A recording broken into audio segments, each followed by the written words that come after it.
Pokémon Blaze Black 2 Redux is a ROM hack made by Drayano, based on Pokémon Black 2 and White 2, the 5th generation titles released on the Nintendo DS. Before we get into the review, I think it is important to cover one aspect of this game, because it may heavily influence my opinion, and so it's really important that you know this from the beginning. Pokémon Blaze Black 2, the original ROM hack, is one of the first ROM hacks I ever played back in 2014. The game was so good that I actually played it before I even got to play the original Black 2 and White 2, and when I eventually did come to play the originals on the DS, I found it very hard to adjust because they simply were not as good. The second bias, worth getting out of the way now, is that I genuinely believe the 5th generation of Pokémon has the best graphics in the entire series. The trailers at the time felt completely unreal and different to anything that had come before, and the gameplay was simply stunning. Pokémon now had animated sprites during battle, and the overworld, including the caves, the water, and the forest, looked genuinely captivating. Camera angles in specific areas like Sky Arrow Bridge looked breathtaking for the time, and even now I am surprised at how small the player feels in those vast spaces. I do feel this is where the series hits a really high point, and that was really difficult to return to, and I want you to know this and have this context before listening to the rest of the review. So, back to Blaze Black 2 Redux. This is a refined version of Drayano's original hack.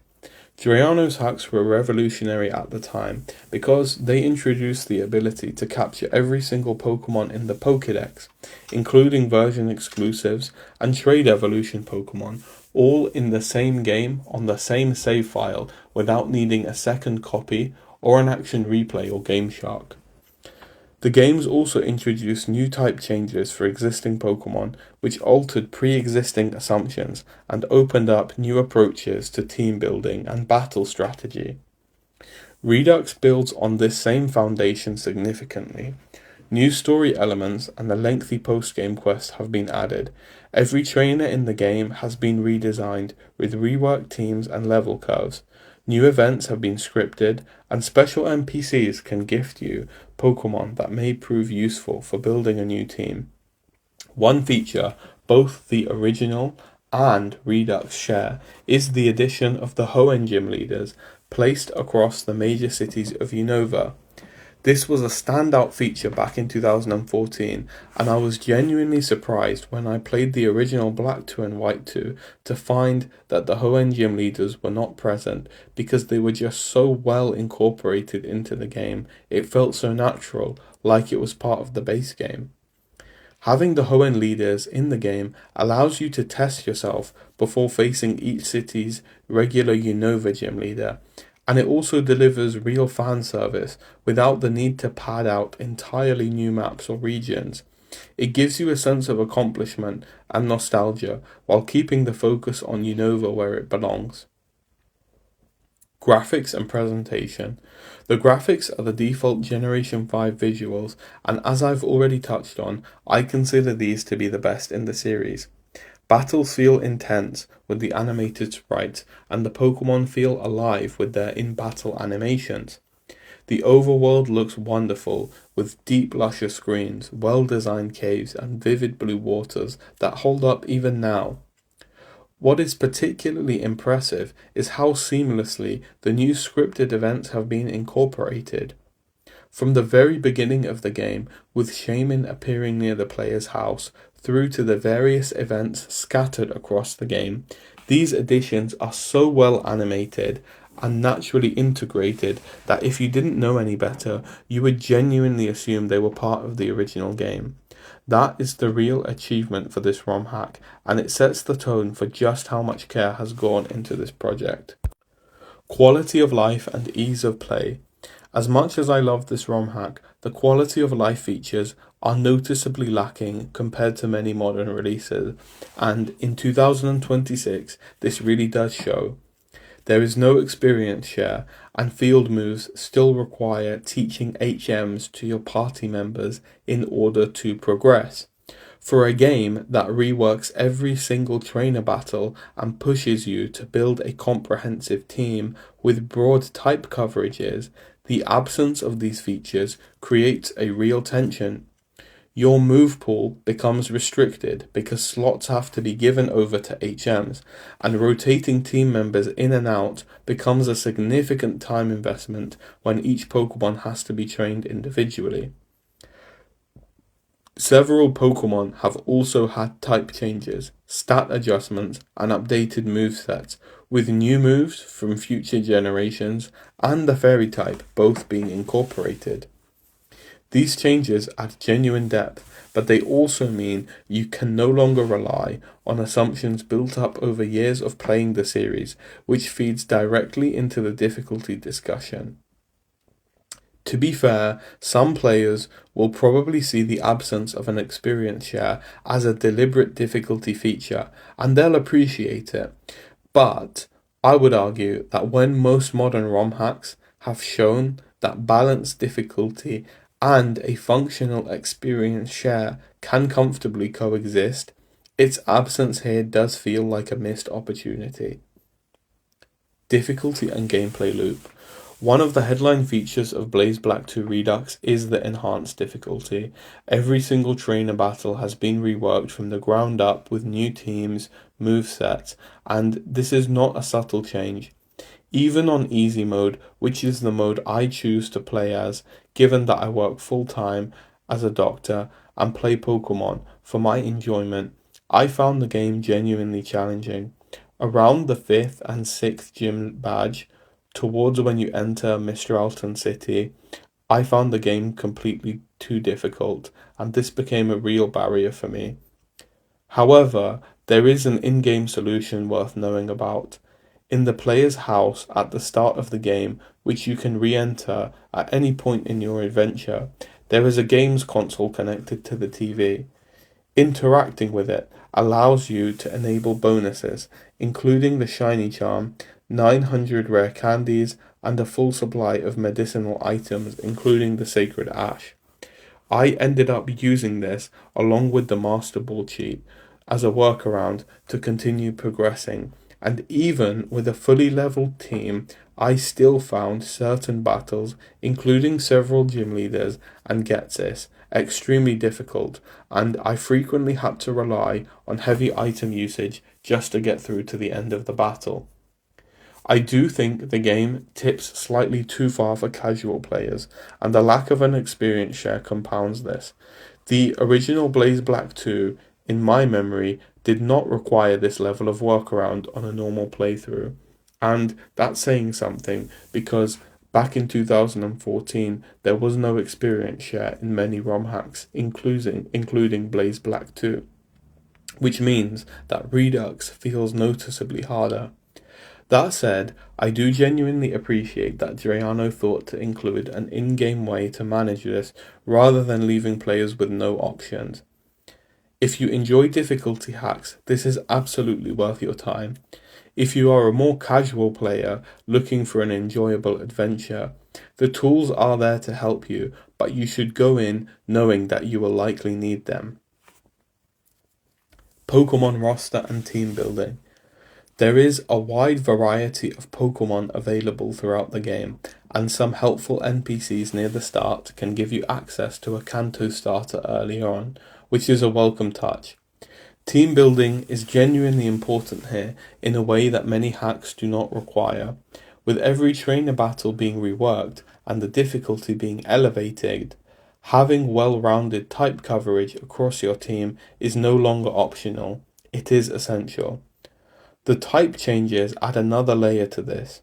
Charizard, for example, a long-time Pokemon from Generation 1, is now Fire and Dragon, rather than being Fire and Flying. That single change means your Charizard is now affected by Earthquake in double battles, which is the kind of detail that can catch a long-time fan completely off guard if they're not paying attention. These changes force you to engage with the team building more carefully, and that's ultimately positive, even if it takes some adjustment. The HM restrictions mentioned in the quality of life section feeds directly into this too, with move slots of your key Pokemon taken up by field moves, or an entire slot of your party being taken up by an HM slave. Your coverage options are narrower than you would like, which makes team building feel slightly more constrained than the depth of the roster would otherwise allow. Story. The story follows the same structure as the original Pokémon Black 2 and White 2, but with the meaningful additions throughout. Several characters benefit noticeably from the new scripted events, particularly the rival, N, Colress, and Team Plasma, all of whom feel more fleshed out now than in the original base game. What is handled especially well is how the post-game quest is signposted and built up during the main story.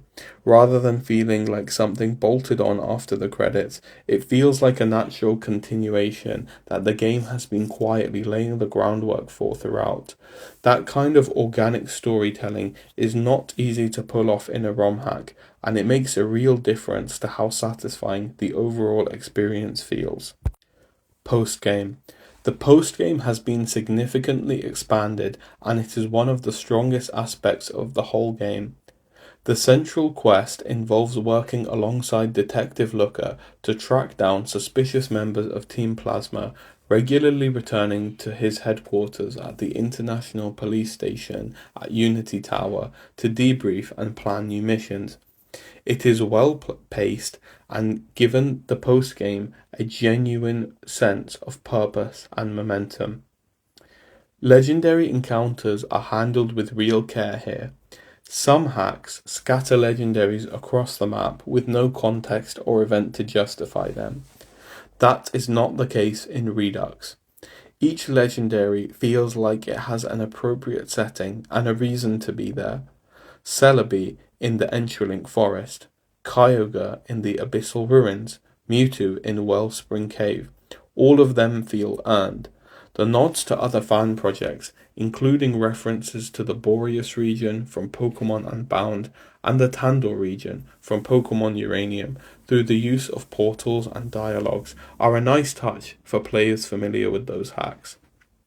For those who enjoy competitive or extended battling, the Battle Subway and the facilities in White Forest and Black City are also available and provide plenty of additional content once the main quest is complete. Highlights. There are a lot to choose from here. The post-game is the standout for me.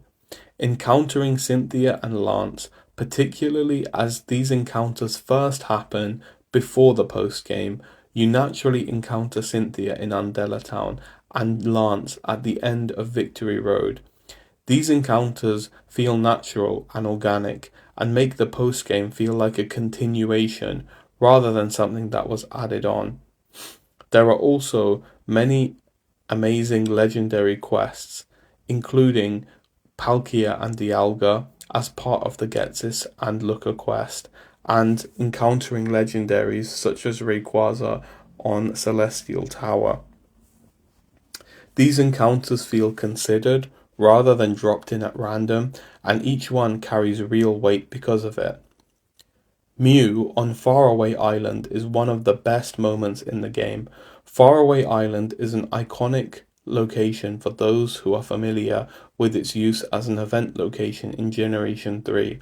It definitely wasn't available in Generation 5, but to see it here in the Generation 5 art style is amazing.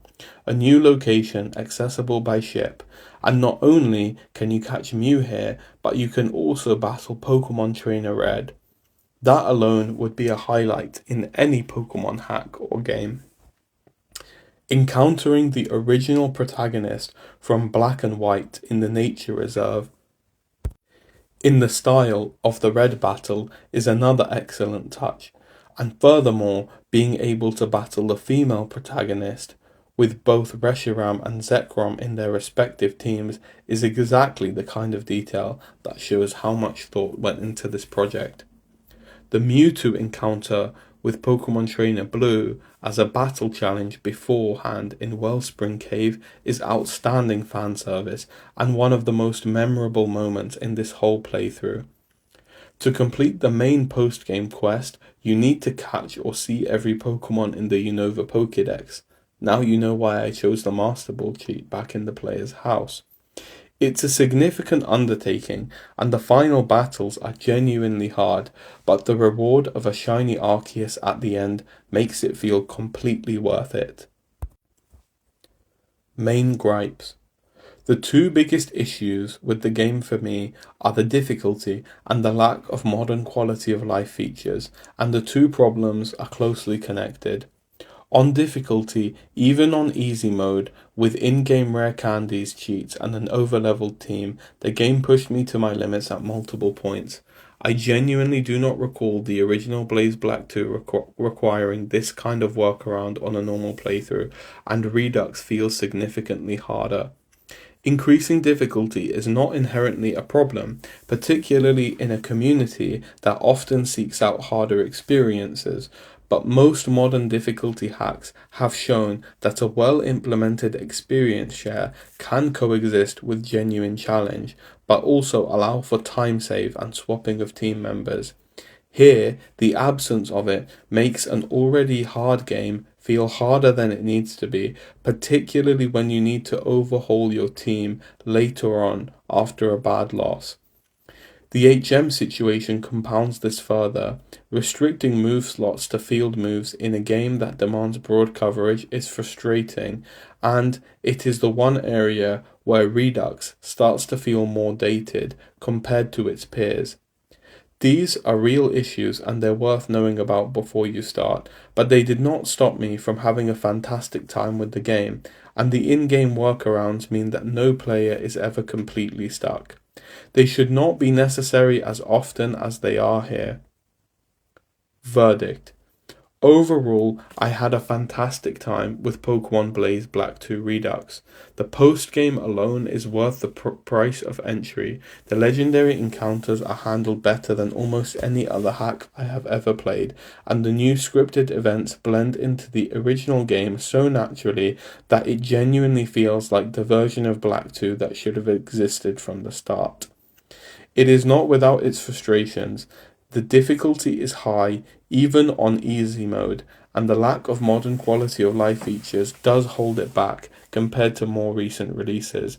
This is particularly surprising when you consider that Pokemon Blaze Black 2 Redux is a Generation 5 ROM hack. However, due to advancements in Generation 3 ROM hacking, many of the Generation 3 ROM hacks feel much better in terms of quality of life, and therefore more modern, even though they are on an older generation. Play it if you enjoy difficulty hacks, love the Unova region, or want the most complete and content-rich version of Black 2 or White 2 available. I would go as far as saying that this is the definitive way to experience the 5th generation of Pokemon, controversial as that might be. I would recommend you to hold off if you have no tolerance for high difficulty, or if modern features like the experience share and no HMs are non-negotiable for you. I would tell you to skip this ROM hack. There are excellent hacks that offer both, and there is no shame in starting there instead. I hope you guys enjoyed the video. Let me know what you think in the comments below, and let me know which ROM hack you want me to cover next.